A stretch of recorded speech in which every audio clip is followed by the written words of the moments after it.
BBQ ribs. Mention them, and most folks conjure up images of smoky, fall-off-the-bone meat, slathered in rich, tangy sauce. It's the taste of backyard cookouts, lazy summer weekends, family gatherings, or just a comforting bite after a long, hard day. It's American comfort food at its finest, a dish celebrated from coast to coast. But what if, one day, the heavenly flavor of those familiar ribs didn't come from a secret family rub or a master smoking technique?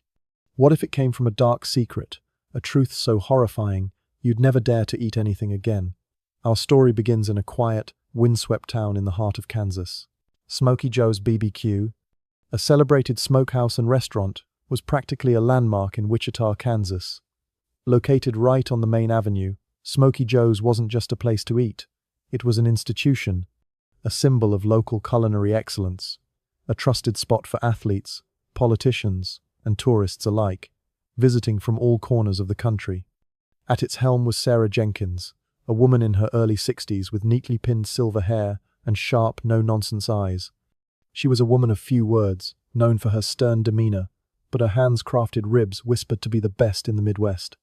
Working alongside her, managing the operations, was her only son, David Jenkins, a man in his early 30s with a tall, composed presence.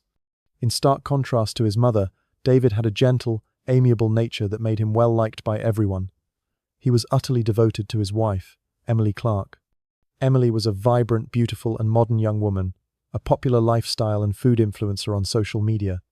She didn't work at the smokehouse, instead running her own highly successful online business. To outsiders, their family life was the quintessential American dream, a picture of success and happiness. As Labor Day approached, orders at Smoky Joe's skyrocketed. The staff worked tirelessly, the sizzle of the grill and the irresistible aroma of smoked meat filling the neighborhood. It was around this time that Sarah informed her employees and neighbors that Emily had to rush back to her family in Colorado. She explained that Emily's mother was seriously ill and needed full-time care. Everyone offered their sympathies and well wishes. A fresh batch of ribs, carefully prepared for the holiday rush, was sent out. And that's when something truly bizarre happened. This particular batch of ribs was unbelievably, almost unnaturally, perfect. Immediately after deliveries, Sarah's phone started buzzing off the hook. Major restaurants, long-time customers, they were all calling, voices laced with astonishment and praise. "Sarah, what's your secret this time?" one excited chain owner from Texas exclaimed. "These ribs are out of this world good. The meat's got this rich, deep sweetness, and it's incredibly tender, yet still has a perfect bite. Our customers can't get enough. They say they've never tasted anything like it. You've really hit a home run." Another local specialty shop owner texted, "Sarah, this batch of ribs is a masterpiece. I sold out completely in 2 days. People were practically fighting over them. They said the flavor was incredibly unique, truly captivating. Please save me double for the next order." Faced with this flood of compliments, Sarah maintained her humble facade on the phone. "Oh, I guess I just got lucky with a fantastic cut of pork from a local farm this time," she'd say with a dismissive wave. "And maybe a tiny tweak to the recipe. I'm just happy you guys are selling well." She kept a placid demeanor, but a fleeting, almost imperceptible gleam of satisfaction would occasionally flicker in her stern eyes. Among the regulars at Smoky Joe's was Mike Rodriguez, a young, Latino delivery driver. He wasn't a direct employee, but his job involved picking up orders from Sarah's establishment and delivering them across neighboring states like Missouri and Oklahoma. He'd been doing this for over 2 years, building a casual rapport with the family. He often chatted with David, and occasionally, with Emily when she dropped by. Mike also noticed the phenomenal change in the ribs' flavor. But what truly caught his attention was David's sudden shift. Since his wife supposedly left, David had become strangely withdrawn. He looked noticeably thinner, his eyes perpetually sunken and swollen, like he hadn't slept or had been crying a lot. He barely spoke, just moved mechanically through his tasks. Whenever anyone asked about Emily, he'd give a terse reply about her still being in Colorado, then quickly change the subject. David's visibly pained expression made Mike assume he was simply missing his wife deeply. He didn't suspect anything else. He just felt pity for the quiet, lovesick man. In the following days, Mike continued his delivery routes. But David's haggard, sorrowful image lingered in his mind. He started paying closer attention to what was happening at Smoky Joe's. And that's when he began to notice many things that were seriously off. David, the grieving husband, remained consumed by his sorrow. He worked like a soulless automaton. Sometimes, Mike would catch David standing alone in a corner of the yard, staring blankly into the distance, quickly wiping away tears if anyone approached. His anguish didn't seem like ordinary grief. It looked like the torment of someone wrestling with a terrible, unspeakable secret. Meanwhile, Sarah, the mother, displayed an entirely opposite demeanor. She maintained her usual sternness, but became even more energetic and decisive in her work. She seemed to have completely taken over her son's management role. And most notably, whenever anyone mentioned her daughter-in-law Emily, though she'd still say Emily was in Colorado, a cold, almost unreadable glint of satisfaction would flash in Sarah's eyes, something Mike couldn't explain. Another peculiar detail was the main meat preparation area, the butchering room, and the largest walk-in freezer. This was a space Mike used to freely enter to help with loading and unloading. Now, it was always locked with a brand new padlock. Sarah explained it was to protect the family's secret recipe, stating that from now on, only she and David were permitted inside. The explanation sounded plausible, but it created an odd separation in a place that had always been remarkably open. One late afternoon, Mike arrived at the smokehouse to pick up a rush order for Kansas City, Missouri. After loading up, he needed to use the restroom. The restroom was located at the back of the building, requiring him to pass by the butchering room. As he walked by, he was hit by an overpowering chemical cleaning smell, a strong, almost acrid bleach scent. It completely masked the usual aroma of hickory smoke and BBQ sauce that defined the place. He glanced through a small, grimy window of the butchering room and saw a strange sight. Sarah was inside, alone. She was using a high-pressure hose to meticulously scrub a large, industrial stainless steel meat grinder. She sprayed it repeatedly, inside and out, from the tiniest crevices to the surrounding floor. She scrubbed it as if trying to erase an invisible stain, with an almost obsessive thoroughness. A few days later, another incident occurred. Mike was picking up an order late in the afternoon, helping another worker load heavy boxes of finished ribs onto the truck. Carelessly, a box slipped from his grasp and crashed hard onto the concrete floor. The carton burst open, spilling dozens of foil-wrapped ribs across the ground. A few of the ribs, hitting hard, broke open, exposing the pinkish-brown meat inside. Sarah rushed out from the main office, a flicker of annoyance on her face. "What kind of work is this?" she snapped. "I'll get another box." Mike and the other worker quickly bent down to gather the spilled ribs. As Mike reached down to pick up a broken rib, his eyes suddenly froze. He saw something tiny, hard, and off-white embedded in the mangled meat of that broken rib. It wasn't a piece of pork bone or a sliver of garlic. Its shape was incredibly odd. Curiosity overriding caution, he pretended to continue cleaning up, but deftly used his fingertip to pry the object out and conceal it in his palm. He stood up, profusely apologizing to Sarah, quickly finished loading the truck, and drove off. Once he was on a quiet stretch of road, his heart pounding in his chest, he pulled over. He opened his palm. In the fading afternoon light, he carefully examined the tiny object. He froze. It was a very small bone, but its shape was unmistakable. It had joints, tiny ridges, and the distinct form of a human pinky finger bone, a partial, crushed human finger bone. At that exact moment, a memory flashed in his mind. He recalled the last time he saw Emily at the smokehouse. She was on her phone, and he'd casually noticed her fingernails. She had a set of beautiful, milky white, very fashionable nails, a polish she often showed off on her Instagram. A horrifying thought, an illogical yet terrifyingly logical connection, shot through him. The unnaturally delicious ribs, Emily's disappearance, the husband's profound grief, the mother-in-law's strange demeanor, and now a human finger bone found in the ribs themselves. The entire sequence of events could no longer be a coincidence. Mike sat in the truck cabin, his palm still clenched around the tiny bone fragment, his entire body going cold. The taste of the BBQ ribs he occasionally enjoyed now churned in his throat, creating a sickening, nauseating sensation. He knew he had stumbled upon a terrifying secret, an unimaginable crime. Mike knew he had to do something. He had to alert the police, but he was also incredibly scared. He was just a regular delivery driver, a newcomer with few connections in this town. Sarah and her family were a force here. They had money, influence, and deep roots in the community. If he came forward directly, would anyone believe him? Or would they dismiss him as making false accusations? And if Sarah found out, he and his family would surely be in danger. A woman capable of such a monstrous act wouldn't hesitate to eliminate a witness like him. After a sleepless night, Mike made a decision. He couldn't stay silent, but he also had to protect himself. He decided to report the matter anonymously. The next morning, he didn't go to work. Instead, he drove to an internet cafe in a different part of the city, far from the BBQ joint. He meticulously typed out a letter. He dared not write it by hand, fearing his handwriting might be recognized. In the letter, he recounted in meticulous detail everything he had seen and suspected over the past few days. He wrote about the sudden disappearance of Emily Clark. He described the strange, contrasting attitudes of Sarah and David. He mentioned the always locked butchering room, the overpowering chemical smell, and most importantly, he described finding a bone fragment resembling a human finger bone in a broken rib. He didn't sign his real name, simply putting, "a concerned citizen." Once finished, he printed the letter and placed it in an envelope. He wrapped the tiny bone fragment in a small plastic bag, carefully sealed it, and put it inside the envelope as well. He didn't send it to the local Wichita police or the county sheriff. He feared the information might be leaked. Instead, he researched and sent a certified letter to the one address he trusted.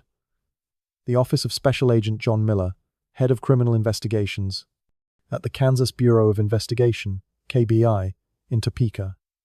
Agent Miller was known statewide as an upright and highly successful investigator, having solved many major cases. A few days later, the anonymous letter landed on Special Agent Miller's desk. Initially, receiving an unsigned letter made him a little skeptical. But when he opened the envelope, read its contents, and saw the attached physical evidence, the small bone fragment, his face became grim. The letter outlined a scenario beyond imagination, an event that, if true, could shake the entire state and even the nation. Agent Miller immediately called an emergency meeting. He reported the matter to the KBI director. A special task force was assembled that same day, led personally by Agent Miller. The task force's first mission was to discreetly and cautiously verify the information in the letter. The bone fragment was immediately sent to the KBI forensic lab for analysis. Simultaneously, a team of detectives was dispatched to verify the identity and whereabouts of Emily Clark, Sarah's daughter-in-law. They quickly made contact with Emily's family in Denver, Colorado, and a crucial truth was exposed. Emily's family stated that her mother was perfectly healthy, not ill at all. Even more horrifying, they had completely lost contact with Emily for over a week. The last time Emily called, she seemed cheerful, with no unusual signs. Her family had simply assumed she was still doing well in Kansas. Sarah's lie was exposed. What began as a suspicion officially became a missing person case with strong indications of foul play. With this vital information, Agent Miller decided to approach the suspects subtly to avoid alerting them. He sent a team, posing as Kansas Department of Health and Environment officials, to Smoky Joe's for a surprise health inspection. When confronted by the inspection team, Sarah and David remained remarkably calm and cooperative. They cheerfully led the team through the facility. When an officer casually inquired about Emily, Sarah responded naturally. "Oh, she's still in Colorado taking care of her sick mother," she said. "She should be back soon." David stood silently beside her, his face momentarily flickering with pain, but he said nothing. Their demeanor was too calm, too professional, making the seasoned detectives feel a chill, even knowing the truth. In parallel with approaching the suspects, another investigative team was assigned the most critical task: to locate the anonymous tipster. Based on information from the post office and a review of relationships, especially those who frequently entered and exited the smokehouse, they narrowed down their focus to Mike Rodriguez, the delivery driver. Initially, when the police approached him, Mike was terrified. He denied everything, claiming he knew nothing. He feared retaliation, feared involving his family. But after a direct meeting with Agent Miller, who offered reassurance and detailed measures to ensure his absolute safety, including temporary witness protection if necessary, Mike trusted them. He provided his full testimony. His detailed, vivid account, matching the information provided by Emily's family, became the final key. It formed the solid legal basis for the task force to obtain an emergency search warrant for the entire Smoky Joe's BBQ facility and the family's residence.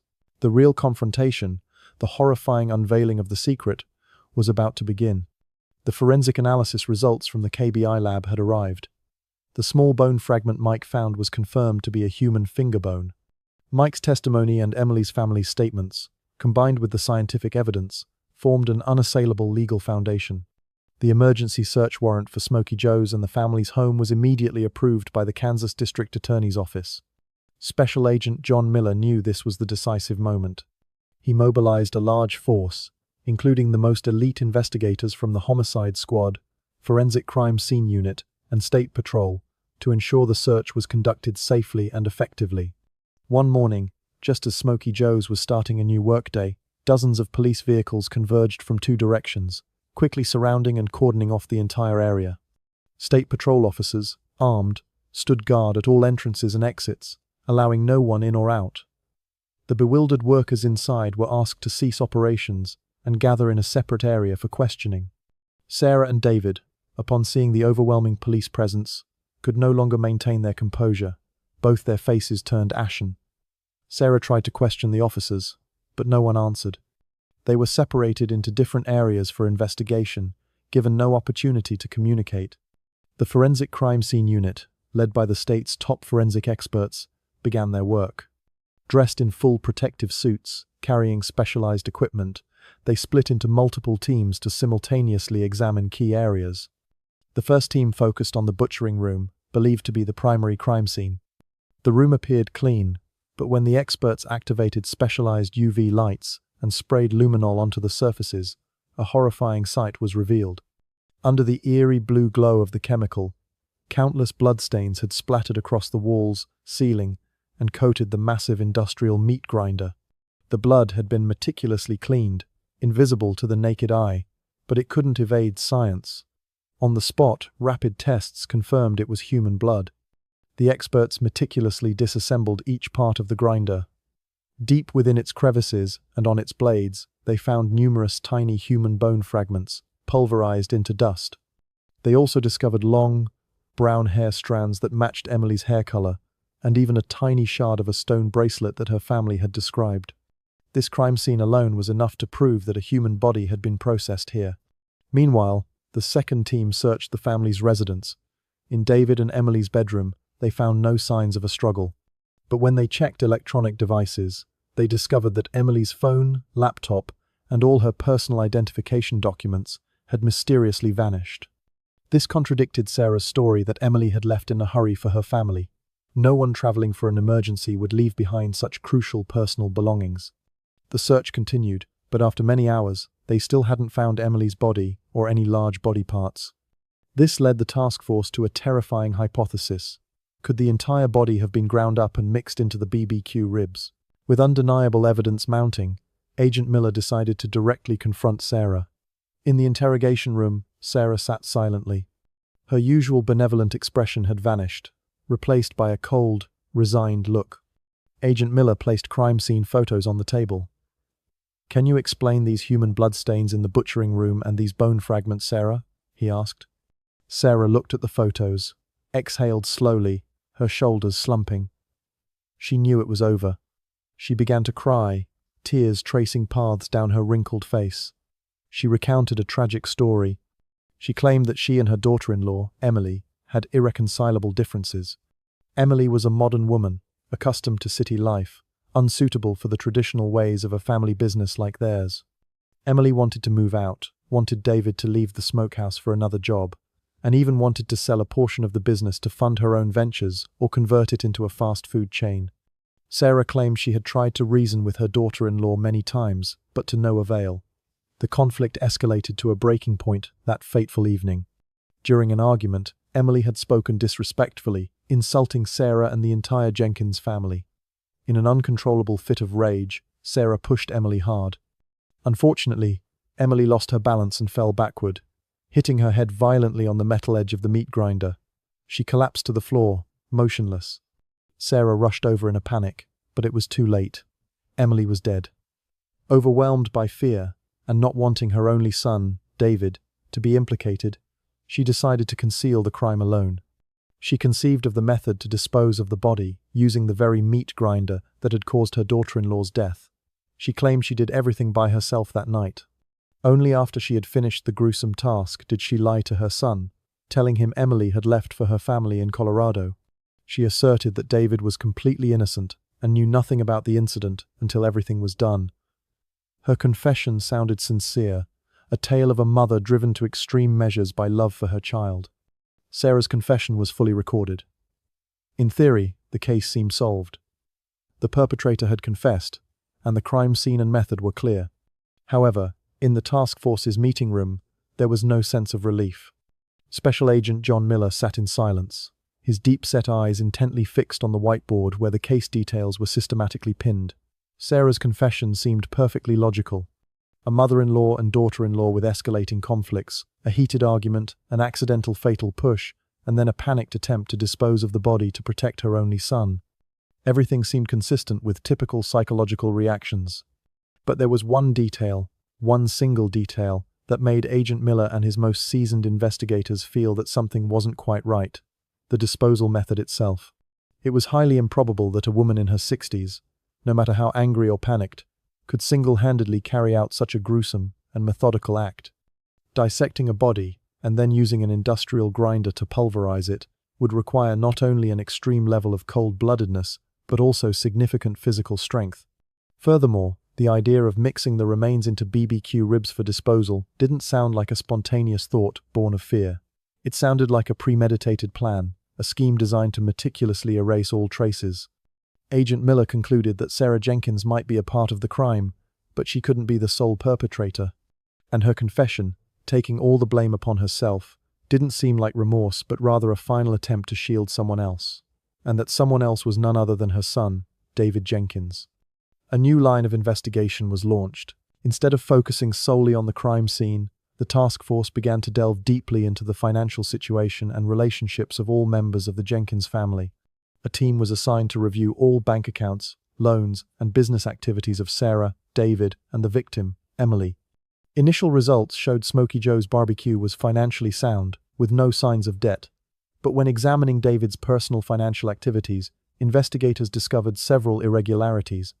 In addition to helping his mother manage the BBQ joint, David had several outside business investments, particularly in high-risk tech startups, and all of these ventures were suffering heavy losses.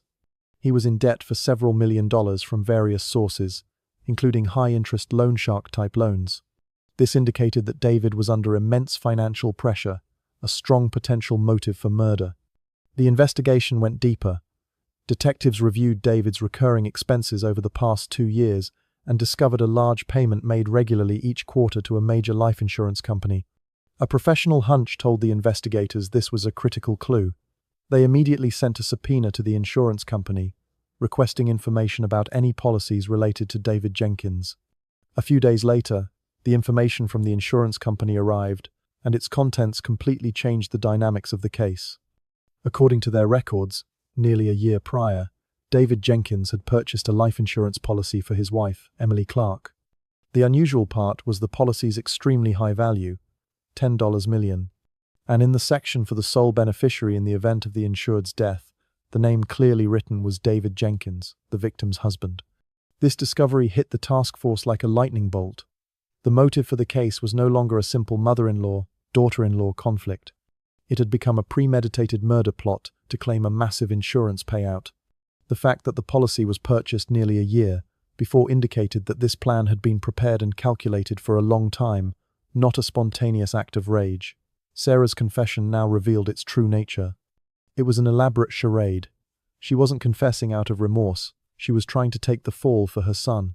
She hoped that as an elderly mother, committing a crime in a moment of anger, she might receive leniency from the law, or at least a less severe sentence. Meanwhile, her son, the direct beneficiary of the $10 million, would walk away completely innocent and free. The case had unveiled another layer. Sarah Jenkins, from being the primary perpetrator, became an accomplice, and David Jenkins, from a dutiful son and grieving husband, became the #1 suspect, the mastermind behind a brutal plot to murder his wife for insurance money. Agent Miller immediately ordered David to be brought in for a new interrogation. This time, the battle of wits wouldn't be so easy. David Jenkins was brought into the interrogation room. He sat there silently. His previous look of sorrow and despair had vanished, replaced by an empty, emotionless gaze. Perhaps he believed that with his mother's confession, their plan had partially succeeded. Special Agent John Miller placed the insurance policy file on the table. "How do you explain this policy, David?" David's expression shifted slightly. He glanced at the documents, then looked up. "It's a policy I bought for my wife. I wanted to secure her future. A $10 million policy, while you're drowning in debt. Where did you get the money to pay the premiums?"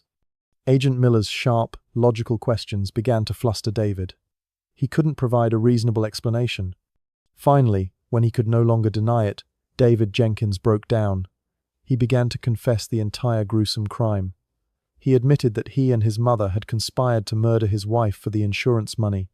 On the night of the murder, after a staged argument, it was David who struck Emily hard from behind with a blunt object, rendering her unconscious. Then his mother, Sarah, helped him hold her down as he used a cord to strangle her to death. After committing the murder, the biggest problem was disposing of the body.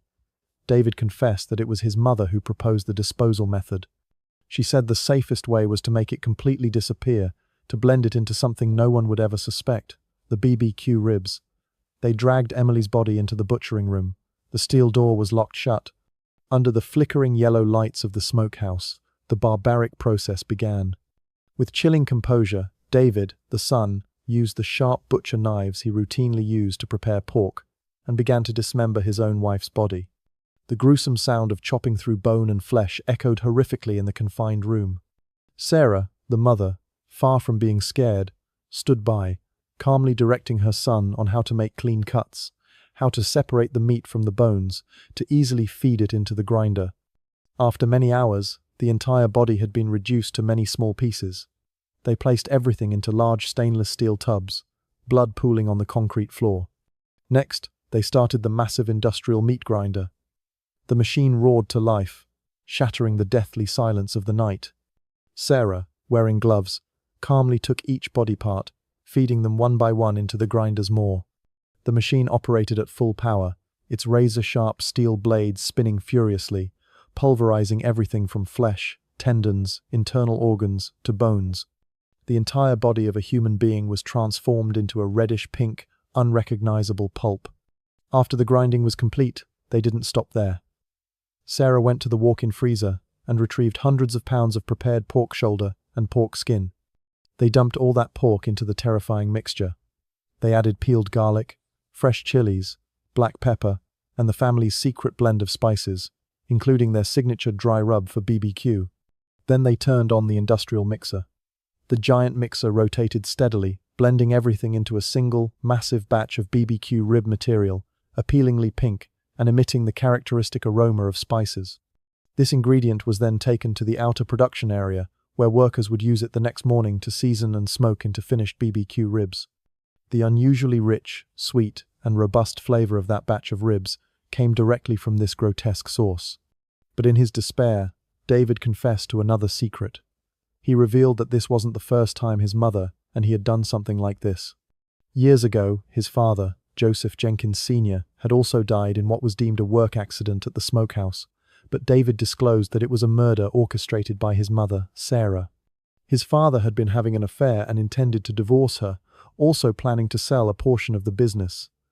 Sarah had staged an accident to kill him. She had also received a large life insurance payout from his death. The murder of Emily was simply a repeated crime, part of Sarah's horrifying plan to protect the legacy. David's confession laid bare an unimaginable truth. Sarah Jenkins wasn't just a blindly loving mother. She was a cold-blooded monster, a serial killer. The case had become a case within a case. Emily Clark's murder resurrected another murder case that had been buried in the past. David Jenkins' testimony illuminated a buried crime. The case now had two victims, his father and his wife. The task force now had a nearly complete picture. A wicked, cunning mother had manipulated her weak son into committing brutal crimes. All for money and the family business. The story seemed ready to conclude here. However, for Special Agent John Miller, something still didn't quite add up. He reviewed both mother and son's testimonies. Sarah, in her initial confession, tried to take all the blame. David, in his subsequent confession, shifted almost all the responsibility for the masterminding to his mother. Their actions seemed like attempts to protect each other, a twisted display of maternal and filial love under desperate circumstances. But the seasoned investigator's intuition told him that beneath those confessions lay another truth, a truth about the true nature of the woman named Sarah.